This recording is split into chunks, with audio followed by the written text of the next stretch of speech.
खुद पे भरोसा करके अच्छे से मेहनत करनी है। इतना तोप एग्ज़ामिनेशन नहीं है। जेन्युइन जो फीडबैक है वो ये है कि जितने भी टॉपिक है उस पर ज़बरदस्त प्रैक्टिस करिए।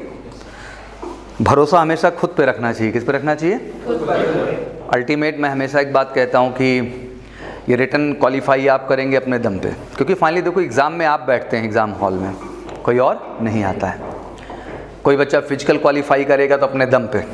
अल्टीमेट गाइडेंस सबसे मिलता है, इंस्ट्रक्शंस मिलता है, बट एफर्ट्स फाइनली किसका होता है? बच्चा आपका होता है। और आई थिंक अब आर्मी जीडी एक ऐसा ऑप्शन हो चुका है, क्योंकि जो एसएससी जीडी है अभी थोड़ा सा समय उसके लिए लंबा लग सकता है प्रोसेस में। तो मुझे लगता है कि आर्मी जीडी के लिए सबको बढ़ना चाहिए तेज़ी के साथ। ग्रेट अपॉर्चुनिटी की तरह एक तरीके से समझें आप।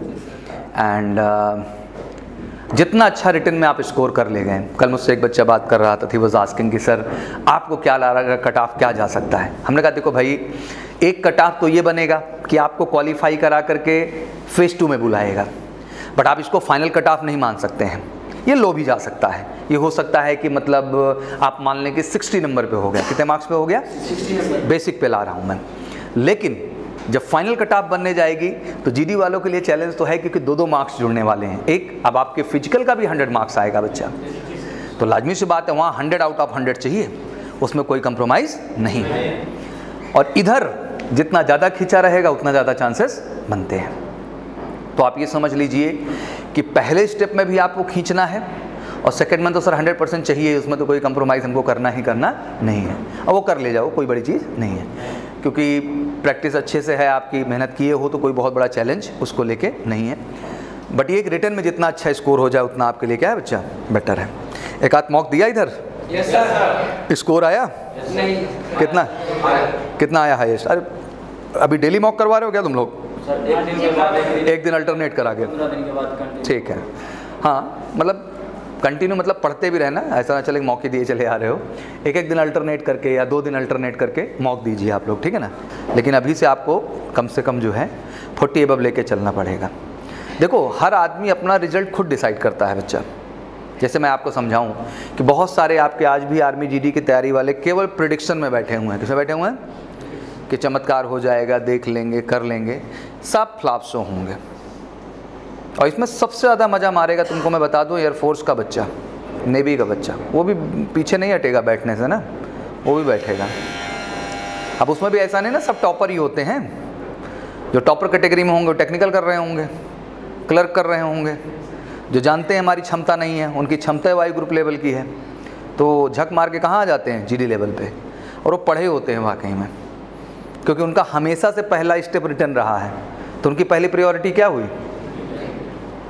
तो एकेडमिक्स उनका हमेशा से क्या रहा है? अच्छा रहा है। तो लाजमी सी बात है कि इस दौरान जितना ज़्यादा से ज़्यादा आप प्रैक्टिस कर लोगे उतना आपके लिए फ़ायदेमंद रहेगा। बस कोशिश करो जल्द से जल्द सारा टॉपिक ख़त्म हो जाए। क्या ख़त्म हो जाए बच्चा? फिर उसके बाद तो प्रैक्टिस और मॉक ही है। क्या है बच्चा? जितना ज़्यादा से ज़्यादा प्रैक्टिस होगा, जितना ज़्यादा, हम तो मॉक रोज़ करवा देंगे उस समय लगातार, लेकिन एक बार ख़त्म तो हो जाए, नहीं तो पता चला अटेम्प्ट नहीं कर पा रहे हो आप लोग पूरा का पूरा। तो ये बड़ा ज़रूरी है। कुछ भ्रम दिमाग में चल रहा है? कोई क्वेश्चन है दिमाग में कि सब क्लियर है एजेंडा एकदम? बोलो बेटा। सर रनिंग को लेके क्या? सर रनिंग में तो सांस फूलती है बहुत, थकान बहुत जल्दी होती है। सर जैसे एक्सरसाइज करते हैं रनिंग के बाद तो शरीर में बिल्कुल भी ताकत नहीं बचती, शरीर में ताकत नहीं बचती बिल्कुल भी। क्या रूटीन रहता है? कितने बजे उठते हो सुबह? सर सुबह 4:30 बजे। बहुत बढ़िया। क्या उठ के क्या करते हो आप? सर पानी पिया, फ्रेश हुए, उसके बाद रनिंग के कपड़े पहन के ग्राउंड गए। गलत। पहला तो खाली पेट नहीं जाना चाहिए। जो तुम्हारा शरीर है इसको सुबह जाने से पहले पहली बात तो काप्स दो थोड़ी सी। काप्स का मतलब केला हो गया। क्या हो गया? खरीद के रख लिया करो 6 केले, तुम्हारे लिए ज़रूरत है बॉडी में। देखो बॉडी के अंदर बेटा जब तक प्रोटीन पर्याप्त मात्रा में नहीं रहेगा, काप्स ठीक मात्रा में नहीं रहेंगे आपके अंदर, तो आपकी बॉडी हमेशा टायर्ड फील करेगी, ठीक है ना। उसको मेंटेन करना भी तुम्हारा ही धर्म है, उसका कोई इलाज नहीं, उसको मेंटेन करना पड़ेगा, ठीक है ना। तो इम्पॉर्टेंट ये है बच्चा कि कम से कम 2 केला ईमानदारी से। चना उना भिगोते हो डेली? चना कितने बजे चबाते हो? सर रनिंग से आने के बाद। फिर गलत बात, पहले चबाओ। तुम्हारी बॉडी को पहले सब चाहिए। क्या चाहिए? तुम लत्ता होने के बाद खा रहे हो। ये तो वही हुआ कि आदमी जो है मरने लगा तो उसका इलाज शुरू किए, तो फिर रिकवरी में क्या लगता है? समय। कहते हैं आपको बुखार हुआ, दवा खा के क्या कर लो बच्चा? रिकवर कर लो। नहीं सर पहले बुखार उखार सही से हो जाने दीजिए, फिर उसके बाद दवा खाएंगे, तो फिर दवा का असर क्या होगा? धीरे धीरे होगा तो, लेकिन बट धीरे धीरे होगा, ठीक है। तो तुम ये चना और केला कोशिश करो कि पहले ही ले लो बच्चा, ठीक है ना, तब तुमको अच्छी ताकत मिल जाएगी इससे और तुमको इसको सपोर्ट मिलेगा। सर सांस फूलती है बहुत। देखो, सांस फूलने का जो अहम कारण होता है, जो मैं हमेशा से मानता आया हूँ, पहली बात तो बहुत सारे लोगों को सांस फूलने के कई कारण हैं। एक तो पैदाइशी प्रॉब्लम होती है बेटा, कि जेनेटिक है, जेनेटिक तो नहीं है कुछ ऐसा। कुछ लोग स्मोकिंग करते हैं, वो भी एक बड़ा कॉज होता है। गुटखा खाते हैं, वो भी बड़ा कॉज होता है। ये मतलब सबसे ज़्यादा इफेक्टिव फैक्टर्स होते हैं। बहरहाल इन सब चीज़ों से आप बच्चे हैं, दूर ही रहना है। तो सांस फूलने के लिए मैं ये समझाना चाहूँगा कि आपको थोड़ा सा योगा की ज़रूरत है। किसकी ज़रूरत है? जो भी इस तरह के सांस फूलने वाले कैंडिडेट होते हैं, कुछ योगा के आसन होते हैं जो कि आपके ब्रीथिंग सिस्टम को क्या करते हैं बच्चा? कंट्रोल करते हैं। जैसे आपका सांस क्या फूल रहा है, हाइपर टेंशन होते हैं आप, क्या होते हैं? हार्ट बीट बढ़ जाती है, सांस क्या होने लगती है? फूलने लगती है। तो थोड़ा सा काम हो के मेडिटेशन और योगा आप करेंगे। तो अगर आप ग्राउंड पे रिपोर्ट कर रहे हैं तो राजा सर से मिल लीजिएगा, मैं उनको सजेस्ट कर दूंगा। तो आपको उस तरह का कुछ मेडिटेशन का पार्ट दे देंगे योगा का, तो उससे आपकी बॉडी बहुत काम होगी, कंट्रोल होगी, और सांस फूलने की जो आदत है वो धीरे धीरे क्या होगी? कम होगी। दूसरा एक सबसे अहम चीज़ बेटा, बहुत तेज मत दौड़िए आप। क्या मत दौड़िए? अभी आपको अपनी स्ट्रेंथ को बेटा धीरे धीरे बिल्ड करना है। क्या करना है? हम क्या सोचते हैं कि मतलब एकदम रेस लगा के अभी तुरंत 2 मिनट के अंदर कंप्लीट कर लेंगे इसको, फिर वहीं पे आपके साथ बॉडी आपका सपोर्ट करना है। क्या करते? देखो बॉडी ही है ना बेटा, इसको उतना ही यूज करो जितना उसकी रियल में स्ट्रेंथ है। आप स्ट्रेंथ से ज़्यादा मत यूज करो, और ये धीरे धीरे डेवलप होगी। कैसे डेवलप होगी? जब आप दौड़ते दौड़ते दौड़ते दौड़ते, कहते नहीं कि आप दौड़ते दौड़ते फिर एक दिन अंदर साहस आने लगता है, थोड़ा सा और बढ़ा लेते हैं, फिर दौड़ते दौड़ते और साहस आता है, थोड़ा और बढ़ा लेते हैं। लेकिन अब सोचिए कि वही पहले ही दिन उतना हम बढ़ा लें तो पता चला 1 राउंड के बाद सांस फूलना क्या हो जाएगी बच्चा? शुरू हो जाएगी। पहले आप एक कंसिस्टेंसी के साथ मेंटेन करने की कोशिश करिए, फिर धीरे धीरे जब आपका वो बढ़ेगा ना बेटा स्ट्रेंथ, तो सांस फूलना आपका कम हो जाएगा, ठीक है ना। लोग शायद फिजिकल को बहुत टेक्निकली आसान समझते हैं, बट मुझे लगता है कि इसमें बड़ा स्ट्रॉन्ग जो है कहते हैं डेडिकेशन चाहिए होता है, बहुत अच्छी इच्छा शक्ति चाहिए। डायलॉग सब फिल्मी मारते हैं, अरे दौड़ना क्या है, हम तो कर लेते हैं, कर देते हैं। 2 दिन असल में ग्राउंड में लेके आओ, होश में आ जाएंगे। मैं बता रहा हूँ आपको सच्ची बात। ओवरऑल प्रेडिक्शंस करना बहुत आसान है, बट ये कंसिस्टेंसी निभाने के लिए बेटा, जैसे कहते हैं ना एकेडमिक स्ट्रॉन्ग करने के लिए एक बड़ी स्ट्रॉन्ग स्ट्रेंथ की ज़रूरत होती है। तो मेरा ऐसा मानना है बच्चा कि फिजिकल में भी बेहतर होने के लिए आपको बहुत मेंटली स्ट्रॉन्ग होने की ज़रूरत होती है। एक रेस आप केवल इस बात पर नहीं क्वालिफाई कर लेते हैं कि आप दौड़ना जानते हैं, उस समय आपका ब्रेन और बॉडी और आपके अंदर के दिल की शक्ति, तीनों का इतना अच्छा समागम होता है, तब जाके वो टास्क आपका राइट टाइम पे क्या होता है बच्चा? फिनिश होता है, ठीक है ना। तो हर चीज़ का महत्व है, इसीलिए तो फौज एक कमाल का सिलेक्शन प्रोसीजर का हिस्सा हम लोग मानते हैं। संपूर्ण पर्सनालिटी, बैठ जाओ बेटा। और कोई प्रश्न है? हाँ, संपूर्ण पर्सनालिटी क्या बच्चा डिमांड करता है? सोचो, लोग इस देश में, मैं तो अभी सिलेक्टेड बच्चों का इंटरव्यू लेता रहता हूँ, तो कल मैं एक बच्ची से मिला, ईसा गुप्ता का, शायद अगर देखेंगे तो मेजर कल से क्लासेस पर उसका इंटरव्यू। कई बच्चियाँ इस बार सेलेक्ट हुई हैं, तो बेसिकली ये फोर्स ज्वाइन करने के जा रही हैं। तो मासूम छोटी छोटी बच्चियाँ हैं अभी, मतलब इतनी छोटी है बच्ची जैसी है कि माँ बाप घर से ना भेजें। क्या ना भेजें? इस उम्र में, ठीक है, लड़के तो निकाल ही रहे हैं, लड़के तो मजबूत हैं, वो तो बहुत संख्या में निकाले हैं, बट थोड़ा गर्ल्स भी बढ़ के आगे आती हैं, तो अंतरात्मा से मुझे बहुत खुशी मिलती है कि यार चलो अब समाज बदलेगा। क्या बदलेगा? मतलब अपनी बहन को हम लेके सोचें, हाँ, बेटी को लेके सोचें, तो कहीं ना कहीं ये चीज़ है कि नहीं मानसिकता, चलो ठीक है, इनको अभी क्या करना, आगे शादी ब्याह करके क्या कर देना है। कितनी गंदी मानसिकता आप सोचिए। क्या उनका हक नहीं है? अगर वो भी इक्वल हमारे साथ कंधे से कंधा मिला के कहीं चलेंगी, तो सोचिए देश क्या होगा बच्चा। भाई विकास देश में आधी जनसंख्या पे थोड़ी होगा। देश में विकास तभी बच्चा पूरा हो सकता है, हम डेवलप तभी बन सकते हैं जब दोनों हमारे जेंडर्स जो हैं वो इक्वल लेवल पे पार्टिसिपेट करें। हाँ, तो I really feel proud on this कि फौज अब इन सब चीज़ों का मौका दे रही है। और स्पेशली जब ऐसे आपके यहाँ WMP आया, तो WMP की एंट्री को लेकर बच्चियाँ पहले बहुत टेंशनाइज रहती थी। पहला कारण, सर कट ऑफ क्या जाएगा, क्या प्रश्न रहता था। हाँ, बच्चियाँ बहुत ज़्यादा फिर, एक बच्ची थी मुझे याद है, वो बेचारी बहुत ज़्यादा इस चीज़ को लेती, हाई चला जाए भाई बोर्ड का कट ऑफ। अब पता चला पहले स्टेप पे मौका नहीं मिल रहा, तो अगले स्टेप पे क्या आ जाए, लाख तैयार हो। फिर बच्चियों का ये हो जाता था कि जो है सर चलो ये तो कैसे कट ऑफ से हम एग्ज़ाम में बैठे, तो एग्ज़ाम भगवान जाने 94 चला जा रहा है। सर क्या चला जा रहा है? 94। लेकिन नाउ सिस्टम इज़ चेंज्ड। बहुत अच्छी अपॉर्चुनिटी है विमेन मिलिट्री पुलिस। शायद जो परिचित हों कभी आप डिजिटली देखें, मैं स्पेशल वीडियो भी एक दिन बनाऊंगा उनकी लाइफ स्टाइल पे, उनके कल्चर पे, उनकी वर्किंग के, उनके डिपार्टमेंट को लेकर के एक वीडियो आप लोगों के लिए मैं बनाऊंगा। तो WMP भी बहुत अच्छा मौका है। इन्हें विमेन मिलिट्री पुलिस के नाम से आप पहचानते हैं। पहले इनको CMP कहा जाता था, कॉर्प्स ऑफ मिलिट्री पुलिस, क्या कहलाते थे ये? तो ये बड़ी अच्छी बात है बेटा, अब आप लोगों को भी मौका मिल रहा है। परसेंटेज से कोई मतलब ही नहीं है, सबको रिटन एग्जाम देना है, ठीक है ना। जो बेसिक क्राइटेरिया मीट कर रहे हैं आप, और रिटन भी देना है बेटा। हाँ, थोड़ा सा कट ऑफ आप लोगों का अच्छा रहेगा in comparison to them. Exactly पूछना है क्वेश्चन कि कैसे पढ़ाई करें कि सिलेक्शन हो जाए। देखो बेटा, इसके लिए तो साफ साफ यही कहूँगा कि जितना भैया आपका अर्थमेटिक का टॉपिक है पीट डालिए, कुछ मत छोड़िए। सर मेरा मैथ ही लो है थोड़ा, इसलिए। हाँ, ये समस्या थोड़ी रही है उन बच्चों के लिए जो पहले बहुत ज़्यादा फिजिकल पे काम किए हैं। लेकिन अब देखिएगा सिनेरियो पूरा चेंज हो जाएगा, होगा कि नहीं होगा? अब शुरू से ही लोग किस पे ध्यान देना शुरू करेंगे? पढ़ाई पे, क्योंकि उनको पता है पहला स्टेप किससे निकलेगा, उसी से निकलेगा, ठीक है ना। देखो बेटा, इस समय मैं यही कहूँगा कि देखो सब कुछ अब आपकी इच्छा शक्ति पे है बेटा। दिन भर डाउट काउंटर खुला रहता है, आओ सर लोग रहते हैं, मेहनत करना शुरू करो। अब सब आपके हाथ में है। टू बी वेरी ऑनेस्ट, मैं कोई फालतू का भ्रम नहीं दिखाना चाहूँगा कि कोई जादू हम करने वाले हैं बेटा।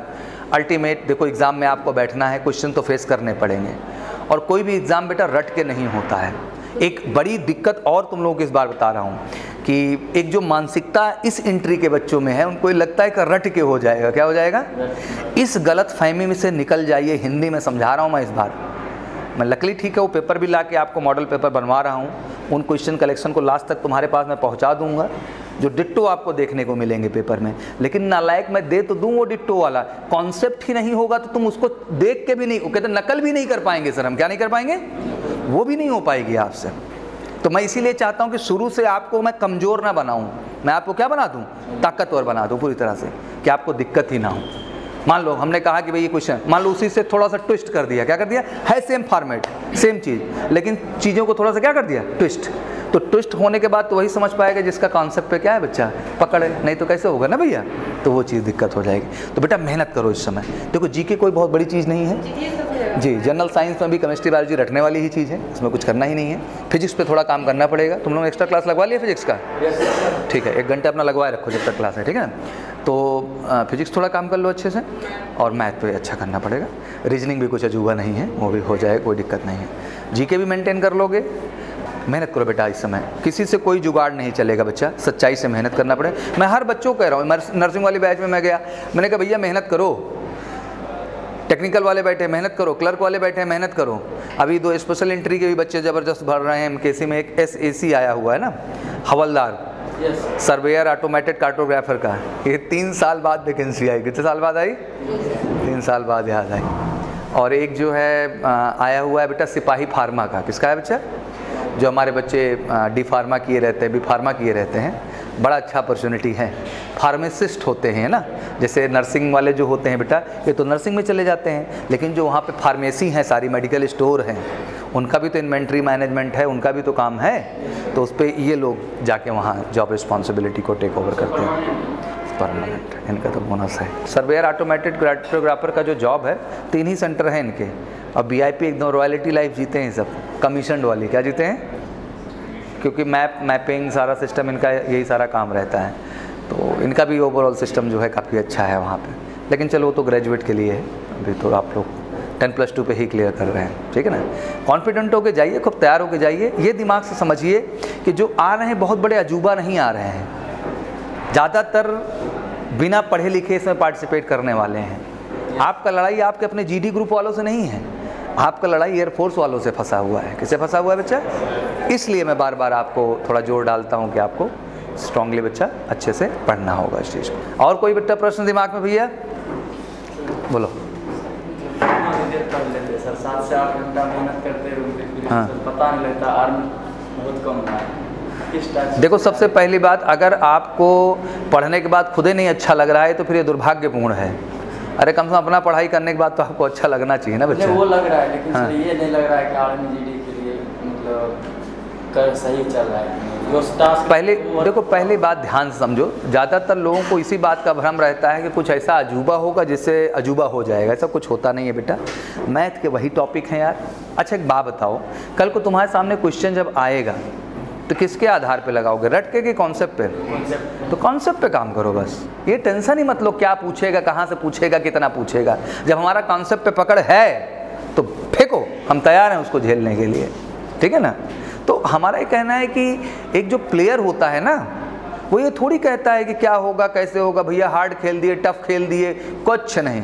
आम प्लेयर, तुम फेंको जहाँ भी मन करे वहाँ फेंको, हम तैयार हैं बाउंस बैक करने के लिए, ठीक है ना। तो बनो स्ट्रॉन्ग अपने सेगमेंट पे, मतलब कॉन्सेप्ट पे अच्छा काम करो। ये आपको खुद भी एहसास होना चाहिए कि जिस कॉन्सेप्ट पे आप काम कर रहे हैं उसके बाद आप सवालों को लगा पाने में सक्षम हैं कि नहीं। सवाल लगा लेते, हाँ तो बस क्वेश्चन कैसा आएगा मुझे काहे नहीं बनेगा जी, जब आपका कॉन्सेप्ट क्लियर है। अगर मैं नाउन की परिभाषा जान रहा हूँ या नाउन पे मैंने काम कर रखा है तो कहीं से पूछेगा मैं बता लूँगा, लेकिन मैंने काम ही नहीं किया तो मैं कहाँ से बताऊँगा उस पर। कोई कॉन्सेप्ट हमने रीजनिंग का पढ़ा, ठीक, उसका ट्रिक समझा, मेथड समझा, तो अब उस पर कुछ भी पूछ ले यार। वो बोर्ड एग्ज़ाम दिए थे ना आप, तो जो पढ़े थे वही आया ना, तो बस यहाँ भी वही जो पढ़ोगे आएगा। और एक अच्छा और काबिल इंसान वो होता है बेटा कि हमेशा फिंगर किसकी तरह, कुछ भी गड़बड़ हुआ तो उसका जिम्मेदार कौन, मैं। क्योंकि जब आप में एक्सेप्टेंस होता है ना बेटा, तभी आप में सुधार होता है। जब आप कबूलेंगे ही नहीं। अच्छा ये सब फेक लोग होते हैं, क्या होते हैं, ये केवल मार्केट में भ्रम फैलाते हैं। क्या फैलाते हैं, इनसे भी दूर रहिएगा। अरे एग्ज़ाम जो आएगा देख लेंगे, हम बहुत तेज़ हैं, सब कर लेंगे। ये थोड़ी आएगा जो तुम पढ़ रहे हो, क्यों बे, तुमको पता है तुम ज़्यादा बड़े साइंटिस्ट हो। पहली बात ध्यान रखो कि इंडियन आर्मी को लेकर मैं बार बार सबसे साफ साफ कहता हूँ कि now I took the initiative in the country to brief about it, to detailed about it. Actually to be honest, मैं एडमिट करना चाहूँगा इस मन से, जो जीडी की तैयारी करने वाली जो जेंट्री थी, जेंट्री, वो बेटा यहाँ से बहुत अपग्रेडेड नहीं थी, थोड़ा सा डाउन।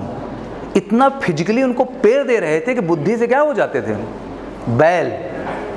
अब ये नहीं समझ पा रहे हैं कि आर्मी जो है ना वो टेक्नोलॉजी में बढ़ रही है। बच्चा किस में बढ़ रही है भैया, अब बैलई वाला काम ही नहीं है यार, सारा काम टेक्नोलॉजी बेस्ड होता जा रहा है धीरे धीरे।